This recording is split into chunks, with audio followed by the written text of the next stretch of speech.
बने पर पाकिस्तान को सौखा बने। हाजी साहब यकीन करो पूरे मुल्क नूं हर बंदा थल्लों तो लैके उत्तों ताईं हर बंदा लुट के खाई जा रहा है ते अल्लाह सोहने दा साडे मुल्क दे उत्ते खास रहमत वेखो कि हजे तक अपने कदमां दे उत्ते कायम दायम है और इंशाअल्लाह क़यामत तक कायम दायम ही रहेगा। ते अल्लाह खैर रखे। वेखो कैसा वेला और कैसा जमाना हुंदा सी पिछला कि जदों घोड़ा ते मर्द मैदान दी शान समझिया जांदा सी। हुण वेला भी ओहो ही है, मैदान भी ओहो ही है। हुण घोड़ा भी नचण दिया है ते मर्द भी नची जा रहा है क्योंकि रुपए पैसे दी इन्नी हवस और लालच हो गई इंसान दे ज़हन दे विच। सुबह दोपहर शाम बस पैसे दी दौड़ मगर ही नस्या फिरदा है। इन्हां लोकां दा दीन पैसा, ईमान पैसा ते सब कुछ ही पैसा ही है। लेकिन नहीं, जे सब कुछ ही पैसा है तो मरन लगे इन्नी क दौलत नाल लैके जाना कि सोहने रब नूं दे के अपनी बख्शिश करवा सको, अपनी बख्शिश करवा सको। चलो खैर कोई गल नहीं। सियाणे कहंदे जिन्ने खादियां गाजरां ते ढिड ओहदे च पीड़, सानू कादी टेंशन। उतो इस इलाके दे लोग माशाअल्लाह पढ़े लिखे समझदार जोली मजाक करन वाले शुगल करन वाले। हाँ जी बेटा तुम पीछे चले जाओ। हाँ वेरी गुड वेरी गुड। इधर आ जाओ, आगे आ जाओ। इधर आ जाओ, पीछे चले जाओ। चलो पीछे चलो, पीछे सानू भी चाहिए। ठीक है चलो मुकम्मल फिर उधर नहीं होंदी। लो जनाब इस इलाके दे पढ़े लिखे मेरे बात तवज्जो रखनी, तशरीफ रखो भाईजान। इलाके दे पढ़े लिखे बंदे यकीन करो शुगल मजाक जे इस बंदे नाल गल करो अगला 13वां जवाब दिंदा। ए शहर दे विच सच्चा वाकया जे मेरा एक दोस्त है काला दुध दही वाला। मैं 2 साल बाद उहदे कोल आया, उन्हें मेरी बड़ी इज्जत की। आंदे ही उन्हें दुध का प्याला भर के दिता, मैं पी गया। प्याला वापस किया होर भर के दिता, औखा सौखा मैं भी पी गया। प्याला वापस करने तो होर दुध पा रहा है। वो मैं क्या कालिया खैर वो अज सारा दुध मैनू पिया देना। कहता नहीं यार दुध च कुत्ता मुंह पा गया सी। मैं क्या डोलना भी पिया। हर बंदा ही मजाक करता, बंदा करे तो करे की। शहर दे विच मैं जाना सी सिविल हस्पताल। मैं एक बंदे को एड्रैस पूछया, मैं कहा यार ये सिविल हस्पताल कित्थे है? मैनू कहता थाने दे सामने। वो मैं कहा यार थाना कित्थे है? कहता सिविल हस्पताल दे सामने। वो मैं कहा दोने कित्थे ने? कहता आमने सामने। मैं कहा चंगा रह गया, मैं जे हस्पताल जाना होवे तो फिर कहता ट्रक च वज आपे ही लै जाणगे। हर बंदा तो शुगल करता, बंदा करेगी। अब मैं केले वाली रेहड़ी ते गया, मैं उन्हें जाके पूछे, मैं कहा भरावा आ केले कितना लाए है? कहता सीधे करके लाए। नहीं समझ आई? चलो कोई गल नहीं। उस तो बाद मैं जनाब खरबूजे वाली रेहड़ी ते गया, इंज करके मैं खरबूजा चक्या, मैं खरबूजा सिंघिया। मैं कहा भरावा मिठे ने? उन्हें मेरे धौन च चंड मारी, कहता भाई ये खरबूजे है, मिठे एडे एडे होंदे है। उस तो बाद मैं अमरूदा वाली रेहड़ी ते गया, उहदे कोल अमरूद लै खान लगा तो विचों कीड़ा निकलिया। मैं अमरूद वाले नूं कहा, मैं कहा यार अमरूद विचों कीड़ा निकलिया। कहता अपनी अपनी किस्मत की गल है, कल एक बंदे दा यामा निकलिया। ये बात है यार। बंदा बुढ़ा जवान की भाई जनानियां नहीं मान। मैं एक इलाके च जाना सी, उत्थे गया तो एक बुढ़ी जी औरत गली दे विच खड़ी। मैं उन्हें पूछा, मैं कहा मां जी ए कच्ची बस्ती जेड़ी है कच्ची बस्ती इहो ही है? मैंने कहती पुत कंध च टक्कर मार के वेला आपे लापू पता कच्ची है कि हर बंदा तो जुगत करता। साडे महल्ले दे विच फौत की हुई 6-7 महीने का ना बच्चा फौत हो गया। वो ढवा धवा के अंज करके जनाजा लैके जा रहे थे। मैं हमदर्दी की खातर क्या, मैं कहा लाओ जी मैनू फड़ा दो। कहना क्यों मेरे को रोन डे है?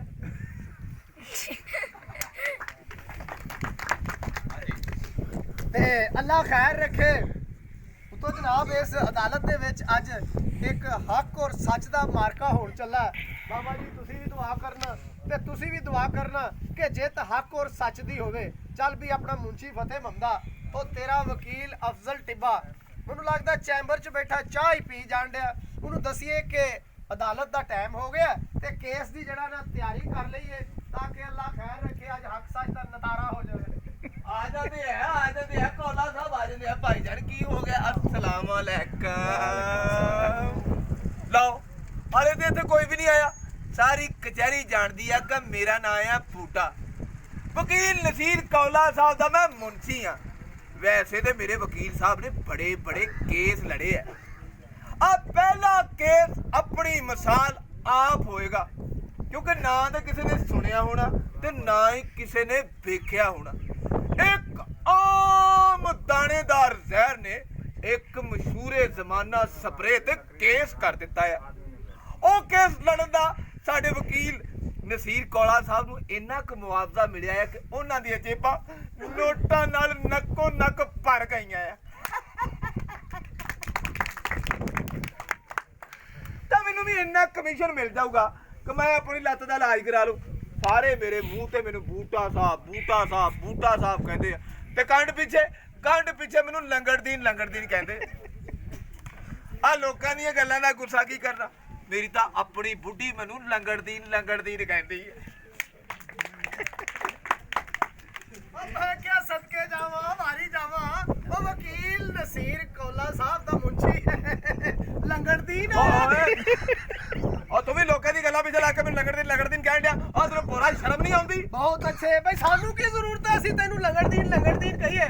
ਬਾਕੀ ਚੌਧਰੀ ਬੂਟਿਆ ਓਏ ਜਦੋਂ ਤੂੰ ਟੁਰਨਾ ਲੱਗਦਾ ਇਹ ਜੀ ਜਿਵੇਂ ਗਸ ਦੇ ਮੂੰਹ ਨਾਲ ਲਾਉਂਦੇ ਆ। ਤੂੰ ਤਾਂ ਮੇਰੇ ਬਾਰੇ ਇਹ ਵੀ ਮਸ਼ਹੂਰ ਕੀਤਾ ਹੋਇਆ ਹੈ ਕਿ ਮੈਂ ਦਹੀਂ ਲੈਣ ਜਾਵਾਂ ਤੇ ਮੈਂ ਲੱਸੀ ਕਰਕੇ ਆਉਣਾ ਆ। ਤੇ ਮੈਂ ਸੱਚੀ ਕਿਹਾ, ਮੈਂ ਕਿਹੜਾ ਝੂਠ ਮਾਰਨ ਦੇ। ਭਾਈ ਸਾਹਿਬ ਯਕੀਨ ਕਰੇ ਉਹਨੂੰ ਤੇ ਚਾਹ ਲੈਣ ਭੇਜੋ, ਆਉਂਦਾ ਕੱਪਾਂ 'ਚ ਪਾ ਲਿਆਉਂਦਾ। ਬੜਾ ਮੁਤਾਸਰ ਹੁੰਨਾ ਤੂੰ ਮੇਰੇ ਕੋਲ। ਮੁਤਾਸਰ ਹੁੰਨਾ ਮੈਂ ਤੇਰੇ ਕੋਲੋਂ। ਓਏ ਉਹ ਵਾਕਿਆ ਭੁੱਲ ਗਿਆ ਚੌਧਰੀ ਬੂਟਿਆ, ਉਹ ਜਿਹੜਾ ਤੈਨੂੰ ਬਾਬੇ ਦੀਨੇ ਦੇ ਜਨਾਜ਼ੇ ਤੋਂ ਛਿੱਤਰ ਵਾ। ਇੰਜ ਕਰਕੇ ਬਾਬੇ ਦੀਨੇ ਦਾ ਜਨਾਜ਼ਾ ਜਾ ਰਿਹਾ, ਇਹਨੇ ਜਨਾਜ਼ੇ ਨੂੰ ਇੰਜ ਕਰਕੇ ਮੋਢਾ ਦਿੱਤਾ। ਜਨਾਜ਼ਾ ਕਦੀ ਉੱਤੇ ਜਾਵੇ ਕਦੀ ਥੱਲੇ ਜਾਵੇ, ਕਦੀ ਉੱਤੇ ਜਾਵੇ ਕਦੀ ਥੱਲੇ। ਉਹਨਾਂ ਜਨਾਜ਼ਾ ਥੱਲੇ ਰੱਖ ਕੇ ਇਹਨੂੰ ਜੁੱਤੀਆਂ ਮਾਰੀਆਂ। ਚਵਲਾ ਸਾਡਾ ਪਿਓ ਜੁੱਤੀਆਂ ਪਾਉਂਦਾ ਫਿਰਨਾ।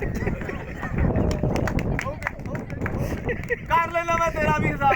ਰੋਜ਼ ਮੈਨੂੰ ਚਾਚਾ ਹੀ ਕਹਿੰਦਾ ਮੈਂ ਬੱਕਰੇ ਨਾਲ ਰੋਟੀ ਖਾ ਕੇ ਆਇਆ। ਅੱਛਾ, ਮੈਂ ਬੱਕਰੇ ਨਾਲ ਰੋਟੀ ਖਾ ਕੇ ਆਇਆ। ਮੈਂ ਕਿਹਾ ਵੇਖਾਂ ਤੇ ਸਹੀ ਕਿਵੇਂ ਰੋਟੀ ਖਾ ਕੇ ਆਉਂਦਾ। ਮੈਂ ਤੇ ਘਰ ਗਿਆ, ਘਰ ਜਾ ਕੇ ਵੇਖਿਆ ਬੱਕਰਾ ਬੱਝਾ ਹੋਇਆ ਸੀ, ਉਹਦੇ ਨਾਲ ਬੈ ਕੇ ਰੋਟੀ ਖਾਣ ਲਿਆ। ਬਹੁਤ ਅੱਛੇ। ਤੇ ਆਪਣਾ ਵੀ ਦੱਸ, ਡਾਕਟਰ ਕੋਲ ਨਸਾ ਗਿਆ ਜਾ ਕੇ, ਡਾਕਟਰ ਸਾਹਿਬ ਮੇਰੀ ਧੌਣ 'ਚ ਦਰਦ ਹੋਣ ਡਈ। ਉਹਨੇ ਕਿਹਾ ਪੁੱਤ ਪੱਠਿਆਂ ਨੂੰ ਤੇਲ ਮਲ, ਚਵਲ ਬੱਕਰੇ ਦੇ ਅੱਗੇ ਪੱਠੇ ਪੈ ਸੀ, ਉਹਨੂੰ ਤੇਲ ਮਲਣ ਲੱਗ ਪਿਆ। ਆ ਵੀ ਨਸਾ ਡਾਕਟਰ ਕੋ ਗਿਆ। ਡਾਕਟਰ ਨੂੰ ਜਾ ਕੇ ਡਾਕਟਰ ਸਾਹਿਬ ਤੁਸੀਂ ਟਾਂਕੇ ਲਾ ਲੈਣੇ, ਡਾਕਟਰ ਕਹਿੰਦਾ ਲਾ ਲੈਣਾ। ਕਹਿੰਦਾ ਫੜੋ ਫਿਰ ਮੇਰੀ ਜੁੱਤੀ, ਇਹਨੂੰ ਟਾਂਕੇ ਲਾ ਦਿਓ। ਬਹੁਤ ਅੱਛੇ। ਤੇ ਆਪਣਾ ਵੀ ਦੱਸ ਨਾ, ਛੁਰੀ ਲੈ ਕੇ ਬੈਠਾ, ਢਿੱਡ 'ਚ ਛੁਰੀ ਫਿਰ ਗਈ, ਚੀਰਾ ਆ ਗਿਆ। ਡਾਕਟਰ ਨੂੰ ਜਾ ਕੇ ਡਾਕਟਰ ਸਾਹਿਬ ਚੀਰਾ ਆ ਗਿਆ। ਉਹਨੇ ਕਿਹਾ ਪੁੱਤ ਕੋਈ ਗੱਲ ਨਹੀਂ, ਟਾਂਕੇ ਲਾ ਦਿੰਦੇ। ਚਵਲ ਕਹਿੰਦੇ ਟਾਂਕੇ ਰਹਿਣ ਦਿਓ, ਜ਼ੈਪ ਹੀ ਲਾ ਦਿਓ। ਆ ਵੀ ਨਸਾ ਡਾਕਟਰ ਕੋ ਗਿਆ। ਡਾਕਟਰ ਨੂੰ ਜਾ ਕੇ ਡਾਕਟਰ ਸਾਹਿਬ ਮੈਂ ਦਾੜ ਕਢਾਉਣੀ ਹੈ, ਕਿੰਨੇ ਪੈਸੇ? ਡਾਕਟਰ ਕਹਿੰਦਾ 300 ਰੁਪਿਆ। ਕਹਿੰਦਾ 50 ਲੈ ਲਓ, ਢਿੱਲੀ ਕਰ ਦਿਓ। ਇਹ ਵੀ ਡਾਕਟਰ ਹੋ ਗਿਆ। ਉਹਨੂੰ ਜਾ ਕੇ ਕਹਿੰਦੇ ਡਾਕਟਰ ਸਾਹਿਬ ਆ ਮੇਰੀ ਦਾੜ 'ਚ ਕੀੜਾ ਤੇ ਦਾੜ ਤਾਂ ਕੱਢ ਦਿਓ। ਉਹ ਪਟਣੀ ਉਤਲੀ ਸੀ, ਉਹਨੇ ਥਲੜੀ ਕੱਢਤੀ। ਉਹਨੂੰ ਕਹਿੰਦਾ ਡਾਕਟਰ ਸਾਹਿਬ ਉਹ ਉਤਲੀ ਪਟਣੀ ਸੀ, ਤੁਸੀਂ ਥਲੜੀ ਕੱਢਤੀ ਆ। ਉਹ ਕਹਿੰਦਾ ਪੁੱਤ ਕੀੜਾ ਥਲੜੀ ਦਾੜ ਤੇ ਖਲੋ ਕੇ ਉਤਲੀ ਖਾਂਦਾ ਸੀ। ਇਹ ਵੀ ਸੁਣ ਲਓ, ਆ ਕੱਲ ਬੂਟੀ ਪੀ ਕੇ ਖੁਰਲੀ ਚ ਡਿੱਗਿਆ ਪਿਆ। ਸਾਰੀ ਰਾਤ ਕੱਟਾ ਇਹਦਾ ਮੂੰਹ ਕੱਟਦਾ ਰਿਹਾ। ਉਹਨੂੰ ਨਸ਼ੇ 'ਚ ਕਹੀ ਜਾਵੇ ਨਾ ਕਰ ਭਲੀਏ, ਹਜੇ ਬੱਚੇ ਜਾਗਣ ਡਏ ਆ। ਆਪ ਟ੍ਰੇਨ 'ਚ ਡੱਬੇ 'ਚ ਵੜਿਆ, ਇੰਜ ਵੜਿਆ ਹੀ ਤੇ ਅੱਗੇ ਵੇਖਿਆ ਤੇ ਇੱਕ ਮਾਈ ਜੀ ਨੇ ਬੋਤਲ ਪੀਣ ਡਈ। ਇੰਜ ਕਰਕੇ ਬੋਤਲ ਚੱਕੇ ਮੂੰਹ ਨੂੰ ਲਾਵੇ ਥੱਲੇ ਰੱਖ ਦੇਵੇ, ਬੋਤਲ ਚੱਕੇ ਮੂੰਹ ਨੂੰ ਲਾਵੇ ਥੱਲੇ ਰੱਖ ਦੇਵੇ। ਉਹਨੂੰ ਚਵਲ ਨੂੰ ਚੜਿਆ ਗੁੱਸੇ ਨੇ, ਇੰਜ ਕਰਕੇ ਬੋਤਲ ਫੜੀ ਹੈ, ਘਟ ਕਰਕੇ ਸਾਰੀ ਪੀ ਕੇ ਕਹਿੰਦਾ ਮਾਂ ਜੀ ਇੰਜ ਪੀਵੀ ਦੀ ਇਹ ਬੋਤਲ। ਉਹ ਕਹਿੰਦੀ ਦੂਰ ਫਿਰ ਮੂੰਹ ਚਵਲਾ, ਮੈਂ ਤਾਂ ਘੰਟਾ ਹੋ ਗਈ ਵਿੱਚ ਥੁੱਕਣ ਡਈ ਆ। ਮੇਰੇ ਜਿਹੜੇ ਵਕੀਲ ਸਾਹਿਬ ਨੇ ਕੌਲਾ ਫਿਰ ਥੋੜੀ ਦੇਰ ਬਾਅਦ ਫਿਰ ਟ੍ਰੇਨ 'ਚ ਵੜਿਆ। ਤੇ ਬੱਤੀ ਚਲੀ ਗਈ। ਇਹਨੇ ਇੰਜ ਕਰਕੇ ਜ਼ੰਜੀਰੀ ਖਿੱਚੀ, ਇਹਦੇ ਮੂੰਹ ਦੇ ਉੱਤੇ ਥੱਪੜ ਵੱਜਾ। ਇਹਨੇ ਫਿਰ ਜ਼ੰਜੀਰੀ ਖਿੱਚੀ, ਇਹਦੇ ਮੂੰਹ ਦੇ ਉੱਤੇ ਫਿਰ ਥੱਪੜ ਵੱਜਾ। ਇਹਨੇ ਤਾਂ ਹੀ ਬੱਤੀ ਆ ਗਈ। ਨਾਲ ਇੱਕ ਬੁੱਢੀ ਜੀ ਔਰਤ ਖਲੋਤੀ, ਨੂੰ ਕਹਿੰਦੇ ਮਾਂ ਜੀ ਆ ਮੇਰੇ ਮੂੰਹ ਤੇ ਚੰਡਾ ਤੁਸੀਂ ਮਾਰਨ ਡੇ। ਉਹ ਕਹਿੰਦੀ ਚਵਲ ਦਿਆ ਪੁੱਤਰਾ ਮੇਰੀ ਗੁੱਤ ਤੂੰ ਖਿੱਚਣ ਡਿਆ ਸੀ। ਐਦੀ ਸੁਣ ਲਓ, ਨਵਾਂ ਮੋਬਾਈਲ ਲਿਆ ਤੇ ਇੰਜ ਕਰੀ ਜਾਵੇ। ਮੈਂ ਕਿਹਾ ਆ ਕੀ ਕਰਨ ਡਿਆ? ਕਹਿੰਦਾ ਮਿਸ ਕਾਲਾਂ ਕੱਢਣ ਡਿਆ। ਆਪ ਐਡਾ ਚਵਲ ਮੋਬਾਈਲ ਦੇ ਨਾਲ ਕੈਂਚੀ ਬੰਨੀ ਹੈ। ਉਹ ਮੈਂ ਕਿਹਾ ਮੋਬਾਈਲ ਦੇ ਨਾਲ ਕੈਂਚੀ ਕਾਹਤੋਂ ਬੰਨੀ? ਕਹਿੰਦਾ ਚੁੱਪ ਕਰ, ਕੋਈ ਕਾਲ ਕੱਟਣੀ ਵੀ ਪੈਂਦੀ। ਇਹਨੇ ਵੀ ਨਾ ਨਵਾਂ ਟੱਚ ਮੋਬਾਈਲ ਲਿਆ ਕੇ ਤੇ ਬਾਥਰੂਮ ਚਲਾ ਗਿਆ। ਮੈਂ ਕਿਹਾ ਬਾਥਰੂਮ 'ਚ ਕਾਹਤੋਂ ਜਾ ਰਿਹਾ? ਕਹਿੰਦਾ ਨਵੀਂ ਰਿੰਗਟੋਨਾਂ ਡਾਊਨਲੋਡ ਕਰਨੀਆਂ ਨੇ। ਬਹੁਤ ਅੱਛੇ। ਆ ਵੀ ਐਡਾ ਪਾਗਲ, ਅੱਲਾ ਮਾਫੀ ਦੇਵੇ, ਲੈਟਰੀਨ 'ਚ ਬਹਿ ਕੇ ਪਰੌਂਠਾ ਖਾਣ ਡਿਆ। ਉਹ ਮੈਂ ਕਿਹਾ ਚਵਲਾ ਤੂੰ ਇੱਥੇ ਬਹਿ ਕੇ ਪਰੌਂਠਾ ਖਾਣ ਡਿਆ? ਕਹਿੰਦਾ ਫੇਰ ਕੀ ਹੋਇਆ, ਖਾ ਕੇ ਵੀ ਤਾਂ ਇੱਥੇ ਹੀ ਬਹਿਣਾ ਸੀ।